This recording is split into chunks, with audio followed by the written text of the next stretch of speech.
बिस्मिल्लाहिर्रहमानिर्रहीम। नाज़रीन अस्सलाम वालेकुम, मैं हूँ इमरान वसीम।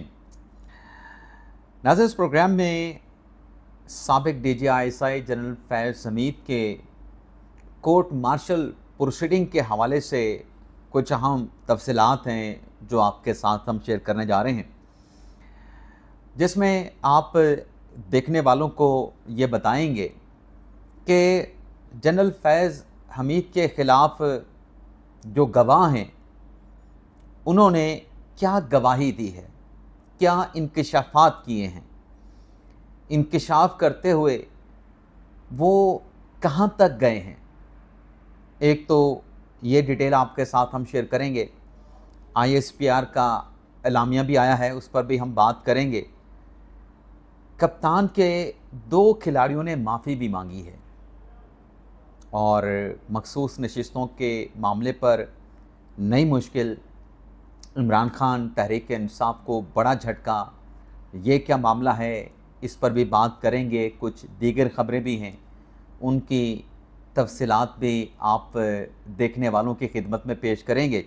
लेकिन सबसे पहले आपसे दरख्वास्त, चैनल सब्सक्रिप्शन की, चैनल को सब्सक्राइब कर लें, बेल आइकॉन का बटन प्रेस करें और अगर वीडियो पसंद आती है तो इसको लाइक भी करें और शेयर भी करें।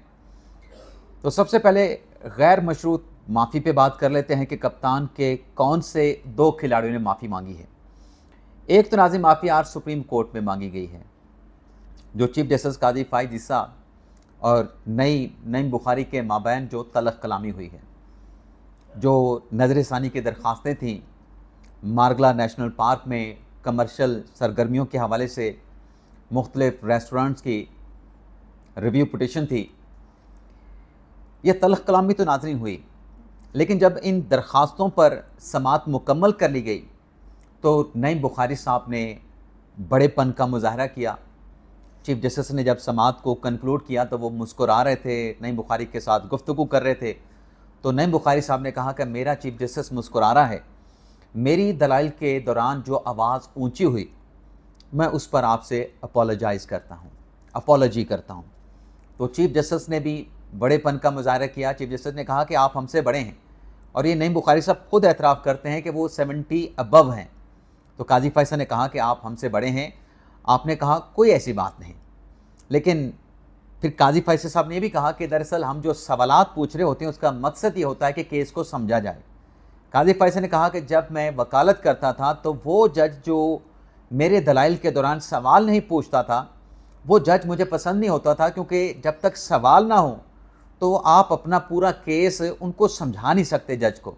यानी आप दलाइल देते जा रहे हैं, आपको पता ही नहीं कि जज आपकी बात समझा है, आप जज साहब को कन्विंस कर पाए हैं, उनके जहनों में जो सवालात हैं क्या आप उन सवालात के हवाले से जज को सेटिस्फाइड कर पाए हैं। तो मैं इसलिए आपसे मुश्किल सवाल पूछता हूँ। फिर 1-2 टोटके भी नईम बुखारी साहब ने कमरा अदालत में छोड़े कि एक जज साहब थे, वो बहुत ज़्यादा सवालात करते थे। एक मरतबा उनके अदालत में एक वकील पेश हुआ तो जज साहब ने कहा कि दलाइल का आगाज़ करें, तो वकील साहब ने कहा कि पहले आप शुरू करें, यानी पहले आप सवाल करें, फिर मैं दलाइल का आगाज़ करूँगा। इस पर भी कमरा अदालत में कहके लगे। फिर मंदुखेल साहब ने एक मिसाल पेश की, जैसे जमाल खान मंदुखेल साहब ने, कि हमारे बलोचिस्तान हाई कोर्ट के एक चीफ जस्टिस हुआ करते थे, अल्लाह ताला उनको उनकी मग़फ़िरत करे। उनकी अदालत में एक वकील पेश हुआ और चीफ साहब ने वो केस दलाइल शुरू होने से पहले डिसमिस कर दिया। वकील ने कहा कि अभी तो मेरा एक दूसरा केस भी है, दूसरी दरख्वास्त भी है। तो मंदुखेल साहब ने कहा कि चीफ जस्टिस ने कहा कि वो दूसरी दरख्वास्त भी तुम्हारी डिसमिस। इस पर भी कह के लगे। तो फिर काजी फैसल साहब ने जनाब नईम बुखारी साहब से कहा कि हम तो आपको सुनते हैं लेकिन सवाल पूछते हैं, लेकिन आपको सुनते ज़रूर हैं, आपको दलाइल देने का मौका मिलता है। जो मंदुखेल साहब ने मिसाल की पेश की, वहाँ पे तो वकील को सुना भी नहीं गया। लेकिन बहरहाल इस केस की समाअत को कंक्लूड कर लिया गया। दूसरी नाज़िम माफ़ी मांगी गई है जो इलेक्शन कमीशन में इमरान खान और फवाद चौधरी के खिलाफ जो कंटेम्प्ट का केस है, तौहीन इलेक्शन कमीशन का, उसमें अब फवाद चौधरी साहब बड़े तगड़े सियासतदान हैं, दबंग सियासतदान हैं, उनकी फुटेज पे ना जाइएगा। जो फुटेज हम देखते हैं कि सोशल मीडिया पे वो इस्लामाबाद हाई कोर्ट में भाग रहे हैं, उनका सांस फूला हुआ है, उनकी सांसें एक दूसरे के साथ जो है वो मिल नहीं रही, वो एक और चीज़ है। लेकिन सियासतदान वो हैं और तगड़े भी हैं। लेकिन बात यह है कि आज इस केस में फवाद चौधरी साहब पेश हुए और उनकी तरफ से अदालत में मुद्दा यह रखा गया कि मैं इलेक्शन कमीशन के मुताबिक चलना चाहता हूँ। जैसे कैप्टन सफदर की इस कमीशन ने माफ़ी एक्सेप्ट की, उसका केस ख़त्म कर दिया, मेरा भी केस वैसे ख़त्म कर दिया जाए। तो 4 रुकनी बेंच जिसको हेड कर रहे थे निसार दुरानी साहब, मेंबर इलेक्शन कमीशन, उनकी तरफ से कहा गया कि आप ये चाहते हैं कि आपके किए की सज़ा किसी और को मिले, आप अपनी माफ़ी जमा करा दें। फवाद चौधरी साहब ने कहा कि मैं माफ़ी जमा करा दूंगा, आप मेरा केस आज ही ख़त्म करें। लेकिन इलेक्शन कमीशन ने उनकी इस दरख्वास्त को रद्द कर दिया। फवाद चौधरी साहब ने ज़बानी माफ़ी मांगी, माफ़ी मांगने का कह दिया, लेकिन इलेक्शन कमीशन ने कहा कि आप तहरीरी माफ़ी जमा कराएं, फिर आपकी माफ़ी का जायज़ा लेके उस पर हम फैसला करेंगे। तो 29 सितंबर तक इस केस की समाअत को मुलतवी कर दिया गया है, इलेक्शन कमीशन तौहीन अदालत केस की।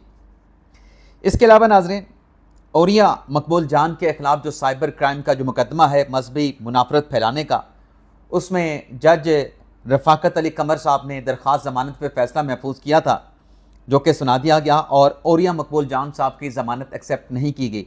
दरख्वास्त ज़मानत को खारिज कर दिया गया। इसका मतलब यह है कि हमारे जो 2 साफ़ी जो मुख्तलिफ बातें कर रहे हैं कि रिकवरी हुई है, क्योंकि उनके वकील तो औरिया मकबूल जान के ये कह रहे थे कि ये सियासी बुनियाद पर बनाया गया मुकदमा है, कोई मवाद नहीं, कोई शवायद नहीं, औरिया मकबूल जान को ज़मानत दे दें।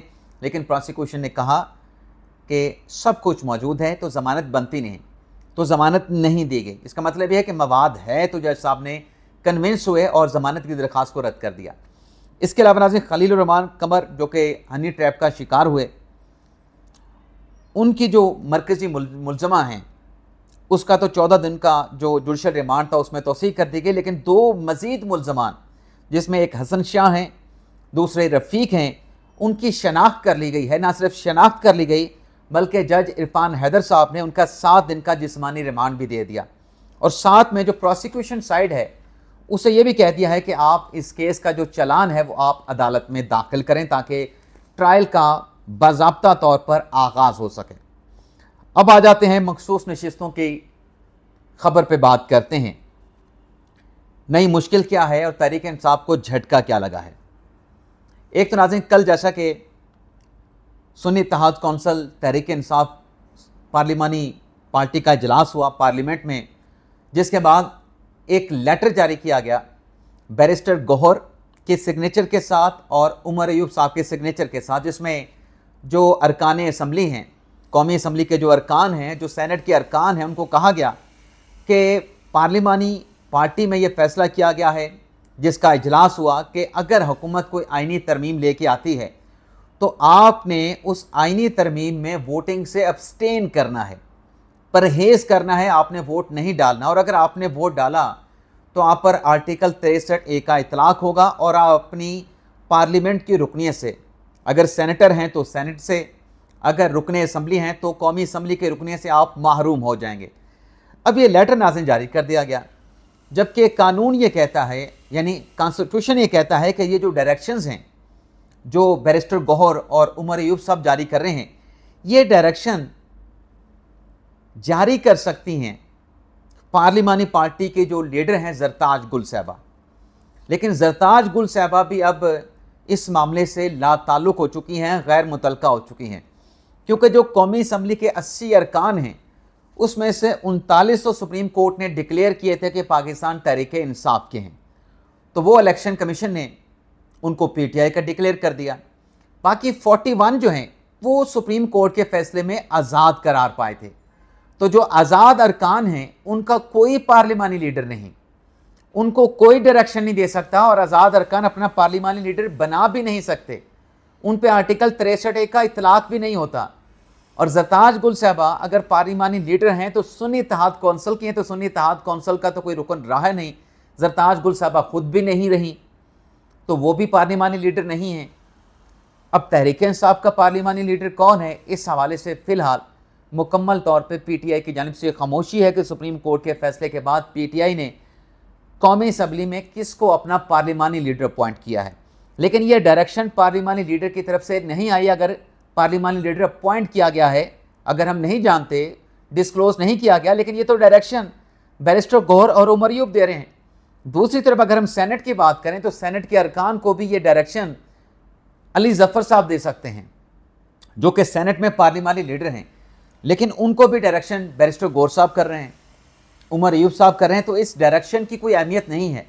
4 नाज़रीन ऐसे मामलात हैं, अगर वज़ीर आज़म का इलेक्शन हो, वज़ीर आज़म के ख़िलाफ़ अदम एतमाद का या उसके इंतखाब का मामला हो, या फिर मनी बिल हो, या फिर आइनी तरमीम हो, इसमें पार्लिमानी पार्टी की डायरेक्शन चलती हैं। हो सकता है आगे चल के कोई पार्लिमानी लीडर अपॉइंट कर दें, तहरीक इंसाफ वाले, उसकी डायरेक्शन आ जाएं, लेकिन इन 4 मामलात पे पार्लिमानी लीडर अरकान को डायरेक्शन कर सकता है। लेकिन अगर सिंपल लेजिस्लेशन होती है, जैसे नूर आलम खान ने आज तौहीन अदालत का कानून में तरमीम का बिल पेश किया, जजेस की तादाद बढ़ाने का जो सेनेट में बिल पेश किया गया अब्दुल कादर की तरफ से, और जो नून लीग के रुकने असम्बली दानियाल चौधरी का जो बिल है, वो सिंपल लेजिस्लेशन है, वो कॉन्स्टिट्यूशनल अमेंडमेंट नहीं है, वो कानून में अमेंडमेंट की जा रही है। तो ये जो अरकान है पाकिस्तान तहरीक इंसाफ के, ये अगर चाहें तो सिंपल जो कानून में तरमीम की जा रही है उसमें वोट डाल सकते हैं पार्टी अहकामात के बरक्स जाके, क्योंकि उस पर आर्टिकल 63A का इतलाक नहीं होता। लेकिन नाज़रीन, जो पाकिस्तान तहरीक इंसाफ के लिए मुश्किल है वो ये है कि जो 41 आज़ाद अरकान हैं वो आज़ाद हैं, कुली आज़ाद हैं, मुकम्मल तौर पे आज़ाद हैं। उस पर यह पार्लिमानी पार्टी के जो डायरेक्शन है उसका इतलाक नहीं होता है।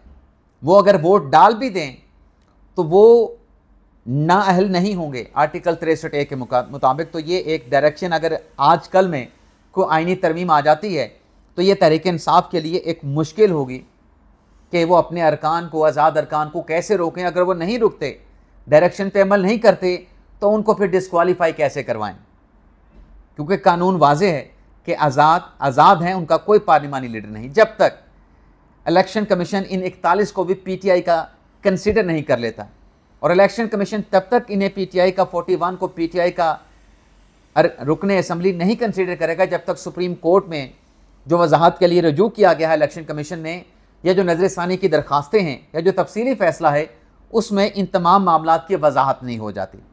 तो तब तक तहरीक इंसाफ और इमरान खान साहब को ये एक बड़ा झटका भी है, ये उनके लिए एक बड़ी मुश्किल भी है, एक मुसीबत भी है। इसके अलावा नाज़रीन, आज एक इस्तीफ़ा भी आया है। अख्तर मैंगल साहब ने आज कौमी असम्बली के रुकने से रिज़ाइन कर दिया है कि मैं अपने हल्के के अवाम की तवक्कुआत पे पूरा नहीं उतर रहा, तो मैं मौजूदा हालात में रिज़ाइन करता हूँ। अपना इस्तीफ़ा उन्होंने स्पीकर कौमी असम्बली को जमा करवा दिया है, और स्पीकर साहब ने उस इस्तीफ़े से लाजमी का इजहार किया है। उन्होंने कहा कि हो सकता है कि सेक्रेटरी को दिया गया हो, लेकिन मेरे नॉलेज में नहीं है। तो ये भी एक मामला है।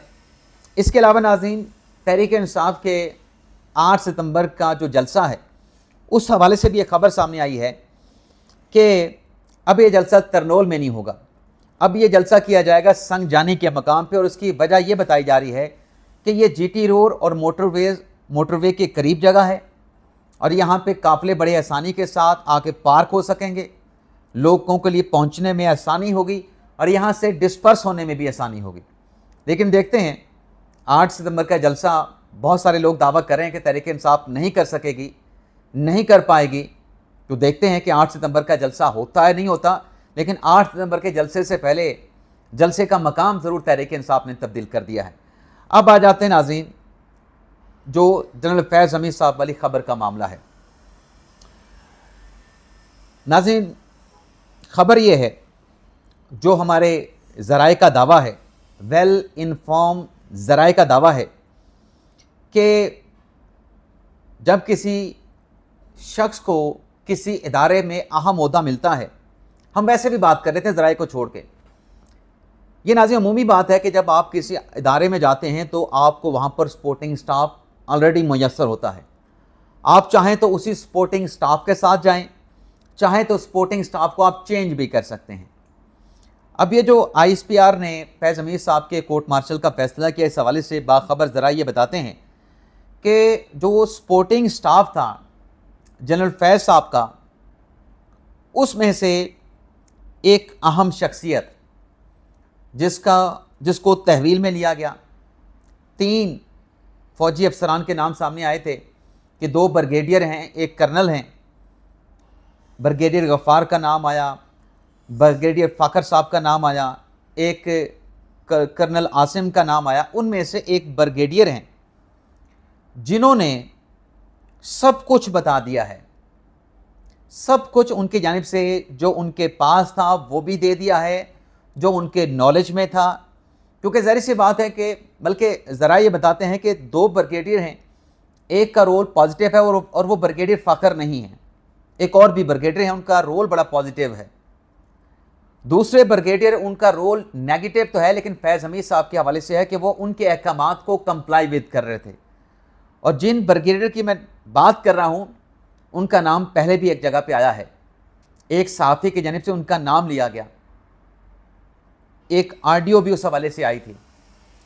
तो बताया गया कि तमाम जो पैगामात फैज़ हमीद साहब देते थे, इंस्ट्रक्शन देते थे कि फ़लाँ के साथ आपने ये करना है, फ़लाँ को जाके आपके मिलना है, उसके साथ माली तौर पे ये मामलात हैं, करोड़ों के, लाखों के, फ़लाँ को इतने देने हैं, फ़लाँ को इतने देने हैं, फ़लाँ मिलने आ रहा है, फ़लाँ मिलने आएगा, उसके साथ ये होगा, ऐसे होगा। वो तमाम चीज़ें जो है वो रिकॉर्ड पे आ चुकी हैं। यानी बताने वाले ने बताया है कि उसने इंकशाफात की उल्टी कर दी है, इतने इंकशाफात किए गए हैं। और कुछ सोने की बातें भी बताई गई हैं, कोई करोड़ों की बातें भी बताई गई हैं, कोई जुडिशरी से राब्ते की बातें भी बताई गई हैं कि जुडिशरी से कैसे कनेक्टेड थे, और जुडिशरी से जब कनेक्टेड थे तो किसको गिरफ्तार कराया जुडिशरी के थ्रू, किस जज के थ्रू, किसकी गिरफ्तारी हुई, ये भी बताया गया है। और फिर ये भी कहा गया कि आइंदा हफ्ते ये जो चीज़ें इकट्ठी हुई हैं, ये शवायद फील्ड कोर्ट मार्शल में पेश हो चुके हैं, वो सामने आएंगे, और उसके ऊपर जो फैज़ हमीद साहब के जो लॉयर हैं, ज़राए के मुताबिक वो क्रॉस एग्जामिनेशन करेंगे, यानी जिरा का आगाज़ करेंगे। और उसमें यह भी बताया गया है कि जो ज़हदा परवीन हैं, जिनका डिस्प्यूट था टॉप सिटी के कमर मुइज़ के साथ, उनका कोई इंटरव्यू भी है। अब इसमें 2 चीज़ें मैं अभी फ़िलहाल आपके साथ शेयर नहीं कर रहा, क्योंकि उस पर फिर डिटेल लंबी हो जाएगी। ये जो गिरफ़्तारी वाली बात है, किसकी गिरफ़्तारी हुई, कैसे गिरफ़्तारी हुई, और फिर इस मामले का किसी जज के साथ क्या लिंक है, और वीगो डाले, चोरी के 2 वीगो डाले किसको दिए गए सिक्योरिटी के लिए, इस पर बाखबर ज़राए ने मुबैना तौर पे क्या दावा किया, वो डिटेल फिर नेक्स्ट व्लॉग में आपके साथ हम शेयर करेंगे। लेकिन नाज़रीन, आज कोर कमांडर कॉन्फ्रेंस भी हुई है। कोर कमांडर कॉन्फ्रेंस का एलामिया भी जारी किया गया। आर्मी चीफ सैयद आसिम मुनीर शाह साहब ने इस कोर कमांडर कॉन्फ्रेंस की सदारत की। बड़ा लंबा चौड़ा एलामिया है, लेकिन मैं मुख्तसर चंद सतरें इस एलामिया की पढ़ूंगा, उससे बहुत सारी चीज़ें वाज़े होती हैं। सुनते जाएं। पाक फौज, बल्कि एक पैरा ऊपर चला जाता हूं, फोरम ने, यानी कोर कमांडर के फोरम ने इस बात पे जोर दिया कि फौज एक मुनज़्ज़म इदारा है जिसके हर फर्द के पेशा वराना महारत और वफादारी सिर्फ रियासत और अफवाज पाकिस्तान के साथ है। यानी फौज से वाबस्ता जो भी शख्स है, पेशा वराना महारत तो उनकी होती है, लेकिन उसकी वफादारी या तो रियासत के साथ है या फौज के साथ है, किसी और फर्द के साथ, इंडिविजुअल के साथ नहीं हो सकती। अच्छा नाज़रीन, एक और चीज़ भी रहेगी कि 6 गवाहान इंडिविजुअली हैं जनरल फैज़ के मामले पे, टॉप सिटी वाले मामले पे, और कुछ इदारों के अपने लोग भी हैं। ये भी आपको बता दूं, 6 इंडिविजुअल और कुछ इदारे के अपने लोग भी हैं। हाजिर सर्विस भी हो सकते हैं, रिटायर्ड भी हो सकते हैं। ये टॉप सिटी का मामला है। अभी जो प्रेस रिलीज है, इसके दूसरे पैरे में कहा गया है कि फौज का एक मजबूत, फौज में मौजूद कड़े एहतसाबी निज़ाम पर अमल दरामद इदारे के इस्तेहकाम के लिए लाजम है। अब एहतसाब किसका हो रहा है? जनरल फैज़ साहब का हो रहा है, कुछ अफसरान का हो रहा है, और आगे कहते हैं कि कोई भी फर्द इस अमल से बालातर नहीं और मुस्तस्ना नहीं। यानी फौज का जो एहतसाब का निज़ाम है उससे कोई ऊपर नहीं, और किसी को इस्तस्ना भी हासिल नहीं। अगर किसी के ऊपर कोई इल्ज़ाम लगा है, उंगली उठी है, शवाहिद आए हैं, मवाद आया है, तो उसका ट्रायल होगा। जो अकाउंटेबिलिटी का फ़ौज का अपना निज़ाम है उसके तहत उसका ट्रायल होगा, उसको जवाबदेह बनाया जाएगा। और आगे नाज़रीन सुने, एक और लाइन है, एक मजबूत और मौसर कानूनी निज़ाम की अहमियत को उजागर करते हुए आर्मी चीफ ने इस बात पर जोर दिया कि पाक फौज दहशतगर्दी, इंतशार पसंदों, जराइम पेशा माफियाज के खिलाफ ज़रूरी और कानूनी कार्रवाई करने में हुकूमत, इंतज़ामिया, कानून नाफिज करने वाले इदारों को जामा तावन फराहम करती रहेगी। लेकिन इसमें एक और पैरा रह गया कि पाक फौज गैर मुतजलजल अज़म से एक मजबूत और कड़े एहतसाब के ज़रिए अपनी इक़दार की पासदारी करती है, जिसमें किसी किस्म की जानिबदारी और इस्तिस्ना की गुंजाइश नहीं होती। शुरा कॉन्फ्रेंस की जानिब से कहा गया, इस बात पे इत्तफाक किया गया। तो ये बड़ी सख्त लाइनें हैं एहतसाब के हवाले से। अब एहतसाब किसका हो रहा है ये नहीं बताया गया, लेकिन हम समझ सकते हैं कि किस एहतसाब की बात यहाँ पे की जा रही है, इशारा किसके एहतसाब की जानिब किया गया है। इसके अलावा नाज़रीन 9 मई की 2 मुलज़मा आलिया हमज़ा और सनम जावेद की वारंट जारी किए गए थे मुतल्लिका अदालतों की जानिब से, जो आज अदालत में पेश होने पे उनको मनसूख कर दिया गया है। तो ये नाज़रीन आज का हमारा व्लॉग। आपसे इजाज़त चाहते हैं। अल्लाह ताला हम सब का हामी नासिर हो। अपनी दुआ में याद रखिएगा। अल्लाह हाफ़िज़।